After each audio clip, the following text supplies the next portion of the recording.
يكون أحب إليه من والده وولده والناس أجمعين বাবারা তোমরা নিজেকে ঈমানদার মনে করো না ততক্ষণ পর্যন্ত যতক্ষণ না তোমরা তোমাদের ধন দৌলত জমি জায়গা টাকা পয়সা এমনকি নিজের জানের থেকেও আমি রাসূলুল্লাহকে বেশি না মহব্বত করবে ততক্ষণ পর্যন্ত তোমরা ঈমানদার হতে পারবে না। এই যুবকেরা ঈমান ছাড়া কখনো জান্নাতে যাওয়া যাবে না। ঈমান কি জিনিস? এক কথাই হলো জীবনের সব কিছু থেকে আল্লাহ আল্লাহ রাসূলকে বেশি ভালোবাসা। পারবে তো? জীবনের সব কিছু থেকে আল্লাহ আল্লাহ রাসূলকে বেশি ভালোবাসা। ঘরে যাবেন, যে আয়নার সামনে দাঁড়াবেন, দাঁড়িয়ে জিজ্ঞেস করবেন, হ্যাঁ আয়না, আয়নাটা ছবি পড়বে না, ওকে জিজ্ঞেস করবেন তুই সব কিছুর থেকে কাকে বেশি ভালোবাসিস? যদি তোর আয়নার ছবি বলে যে আল্লাহকে ভালোবাসিস, জানবেন ঠিক জায়গায় আছে। কেন মানুষ সবাইকে ধোঁকা দিতে পারে, নিজের মনকে কখনো ধোঁকা। তখনই তোমার বিবেক বলে দেবে তুই তো মিথ্যা কথা বলছিস রে। তোর সামনে যদি একটু 10,000 টাকা দেওয়া হয়, তুই তো অমনি সঙ্গে সঙ্গে নামাজ কাজা করে ছুটবি। তাহলে কি মহব্বত রইল? তোমার বিবেক উত্তর দিয়ে দেবে। বাবার আল্লাহকে যারা মহব্বত করেছে, নবীকে যারা মহব্বত করেছে, তাদের জীবন আদর্শ আমাদের জন্য মডেল গো। আল্লাহ কোরআনে নবীদের জীবনী আমার নবীকে শুনিয়েছে। বিশ্বের মানুষের কল্যাণের জন্য মেসেজটা রয়ে গেছে। এই দুনিয়ার মানুষেরা আল্লাহর প্রেমিক যারা হবে তাদের জিন্দেগিটা কেমন হয় সে রেখে দাও। ফেরাউন বলে একটা রাজা ছিল, যাকে আল্লাহ পৃথিবীর রাজত্ব দিয়েছে গো। একটা রাজ্য নয়, একটা দেশ নয়, পৃথিবীর সম্রাট ছিল, পৃথিবীর রাজা ছিল। তার এত পাওয়ার ছিল, এত শক্তি ছিল। সেই শক্তি পাওয়ার নিয়ে সেই নিজে একদিন নিজেকে খোদাই দাবি করে বসলো। সেই খোদাই দাবি করে দুনিয়ার মানুষকে তার দাসত্বের গোলাম বানাতে লাগলো।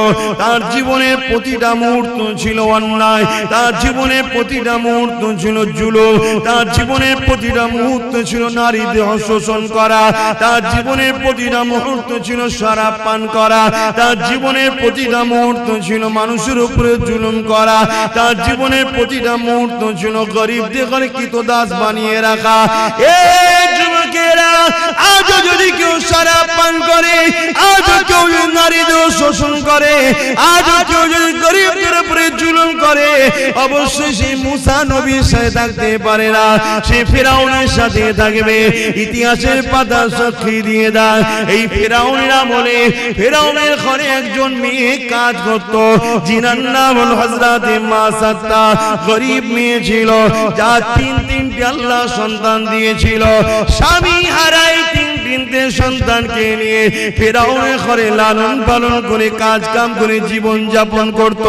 কিন্তু মাসাত্তা অন্য মানুষের মতো ফেরাউনকে কিন্তু খোদা বলে মানে না। ওই মাসাত্তা অন্তরে অন্তরে এক আল্লাহকে মেনে নিয়েছিল। ইতিহাসগুলো আমাদের জন্য কিন্তু শিক্ষা দিয়ে যাচ্ছে, তাই তো নাকি? ইতিহাস আমাদের ঘরে কি শিক্ষা দেয়? আমাদের ঘরে আমাদের ভবিষ্যৎ গড়ার শিক্ষা দেয়, আমাদেরকে জানায় ইতিহাস। এই যুবকেরা, ও আমার আম্মারা বোনেরা, মন দিয়ে শুনে রেখে দেন, এসেছি আপনাদের পীরের বাচ্চা, নবীর খানদান, নবীর গোলাম বলে দিয়ে যায়। আজ আছি, কাল আমিও থাকবো না গো। বিশ্বাসের কোনো বিশ্বাস নাই গো। আজ আপনারা আছেন, কাল আপনারা চলে যাবে। সবাই কাফন পরিয়ে দিয়ে মিনহা খালাকনাকুম ওয়া ফিহা নুঈদুকুম ওয়া মিনহা নুখরিজুকুম তারাতান উখরা বলে মাটি দিয়ে চলে আসবে।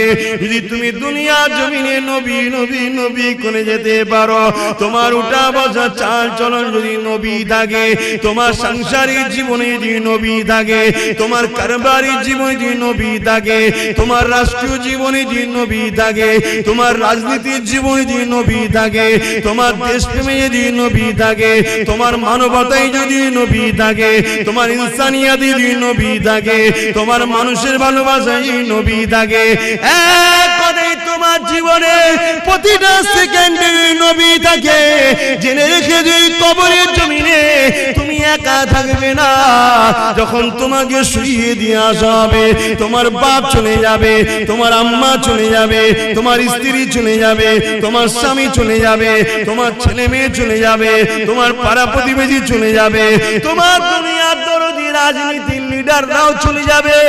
আর এই যে পীর সাহেব এসেছি, আমরাও কেউ তোমার সাথে কবরে যাব না, কিন্তু কবরের জমিনে মদিনাওয়ালা আসবে। তুমি যদি দুনিয়ায় মদিনাওয়ালার ডাঙ্কা বাজাও, কবরের জমিনে মদিনাওয়ালা বলবে ফেরেশতা আমি মুহাম্মদ সাক্ষী দিয়ে দিলাম, এই মদিনা এই দুনিয়ার জমিনে আমি মুহাম্মদ আমারই ছিল। আরো জোরে বলুন সুবহান।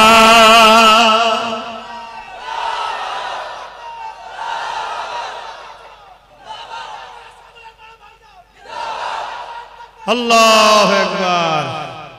15 থেকে 50 35টা বছরের জিন্দেগির জন্য জাহান্নাম কিনে নেবেন না আমার সোনার ভাইরা। করো, ব্যবসা করো, কারবার করো, কি বলো, সমাজ সেবা করো, অর্থনীতির সেবা করো, মানুষের পাশে দাঁড়াও, রাষ্ট্র পরিচালনা করো, সব করো, কিন্তু কোনটা করলে আল্লাহ খুশি, কোনটা করলে রাসূল খুশি, এটা মাথায় রাখো। কোনটা করলে আল্লাহ খুশি, রাসূল খুশি, ওটা করো। আর ইসলাম একটা কমপ্লিট জীবন ব্যবস্থার নাম। ইসলামে শুধু নামাজ, রোজা, হজ, যাকাতের মধ্যে সীমাবদ্ধ করবেন না। ইসলাম বা কোরআনে এমন কোন জিনিস নাই যে যার সমস্যার সমাধান নাই। যুবক শোনো, ভাই আমার, যুবতী বোনেরা শোনো, তোমার মতো হাজারো লাখো যুবক যুবতী এই দুনিয়া থেকে কবে চলে গেছে, যুবক বয়সে, যুবতী বয়সে চলে গেছে। তোমার মতো হাজার হাজার যুবক মদ খেয়ে রাস্তার ধারে টলে টলে পড়ে আছে।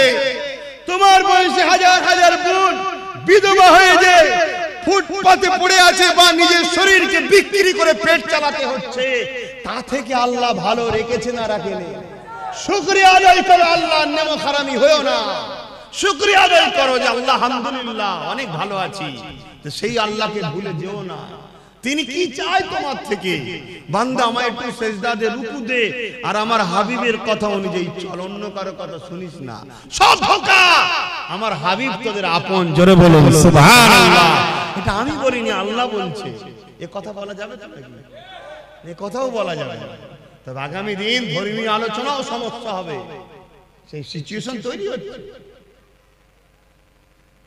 বাপেরা, নওজওয়ানেরা, যুবকেরা, মন দিয়ে শোনো, পরিবর্তন হবার চেষ্টা করো। কেননা এই দুনিয়াতে আমার আপনার জন্য পরীক্ষা জায়গা, আখিরাতের জমিনটা বড় কঠিন হবে। ওই কবরের জমিনটা যদি তোমার রাসূলের না হয়ে যেতে পারো, ওই কবরের জমিনে আল্লাহ বা 99টা করে সাপ দেবে গো। ওই কবরের জমিনে দেখা যাবে জাহান্নামের একটা গর্ত হয়ে যাবে গো। এই যুবকেরা, দুনিয়ার জমিনে যদি সামান্য একটু আগুনে হাত লেগে যায়, সঙ্গে সঙ্গে যদি হাতটা টেনে এলাও, তার জ্বলনটা মাসকে মাস থাকতে থাকে, তার কষ্টটা বলার মতন এত কষ্ট হতে থাকে। দুনিয়ার যে আগুন দেখছো, ওই আগুনটা জাহান্নামের আগুনের কাছে তো বড় পেন নাই গো।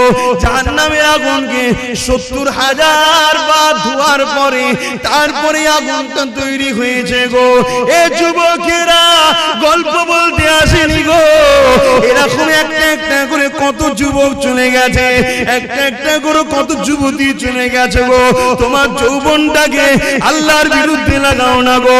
তোমার এই ক্ষমতাটাকে রাসূলের বিরুদ্ধে লাগাও না গো। তোমার এই ক্ষমতাটাকে মিথ্যার পক্ষে লাগাও না গো। তোমার এই ক্ষমতাটাকে আল্লাহর ঘরের বিরোধীকারীদের পক্ষে লাগাও না গো। এই যুবকেরা, রূপ যৌবন আল্লাহ দিয়েছে, বুড়িরা রূপ যৌবন আল্লাহ দিয়েছে, এটা আল্লাহর রাস্তায় লাগাও, আল্লাহর রাস্তায় খরচ করো। কারণ এই যৌবন বেশি দিন নয়, আবার তুমি বার্ধক্য হয়ে যাবে।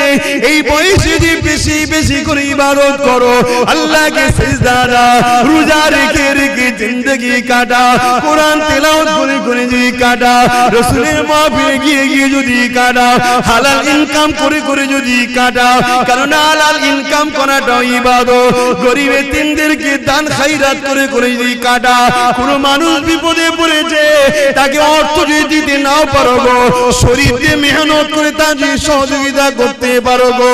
এ যুবকেরা মনে রেখে দিও, কাল কিয়ামতের ময়দানে এত কঠিন জায়গা হবে। কি মনে করছো দুনিয়ায় সব জায়গায় দাদাগিরি দিয়ে পার হয়ে যাবে?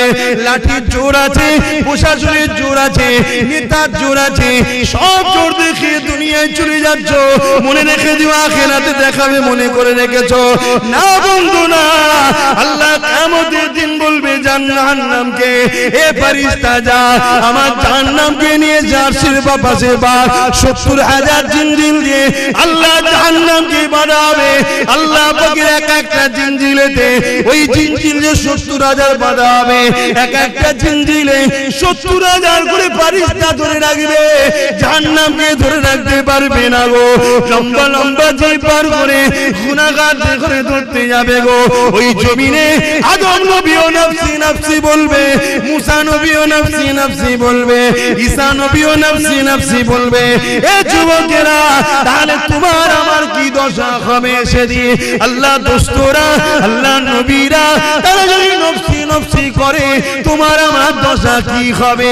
দাদাগিরি বেরিয়ে যাবে, মস্তানি বেরিয়ে যাবে, রক্তের গরম কেটে যাবে। ওই দিনে তোমার আমার কেউ দাঁড়াবে না গো। হ্যাঁ, দুনিয়ায় যদি তুমি নবী নবী করো, তোমার চরণে নবী, তোমার কথাতে নবী, তোমার লিবাসে নবী, তোমার ব্যবসায়ী নবী, সব জায়গায় যে তুমি নবীকে রাখতে পারো, চিন্তার কোনো কারণ নেই। ওই কিয়ামতের দিনে নবী মুহাম্মদ তোমাকে জান্নাতে নিয়ে যাবে। একটু ত্যাগ স্বীকার করো আমার সোনার ভাইরা, আমার যুবক ভাইরা, আমার বোনেরা, একটু ত্যাগ স্বীকার করো। কেন তোমরাই কিন্তু সবকিছুর মূল। এখন আগামী দিন তোমাদের বাচ্চারা পশ্চিম বাংলা এবং ভারতে কোরআন, মসজিদ, মাদ্রাসা নিয়ে জলসা মাহফিল নিয়ে, আল্লাহ নিয়ে, রাসূল নিয়ে মাথা তুলে বাঁচতে পারবে কি পারবে না, সেই পরিবেশটা তৈরি করা মুসলমানদের ঘরের যুবক তোমাদেরই দায়িত্ব। তোমার ধর্ম তুমি পালন করো, তোমার মসজিদে তুমি যাও, তোমার মাদ্রাসায় তুমি আসো, তুমি এখান থেকে দিন শেখো, এই মাদ্রাসা বানাও, এখানে তুমি আসো, একে পিয়ার করো, তাহলে তোমার বাচ্চা কিন্তু তোমায় দেখে দেখে শিখবে। সর্বপ্রথম শিক্ষা কিন্তু দেখে শিক্ষা।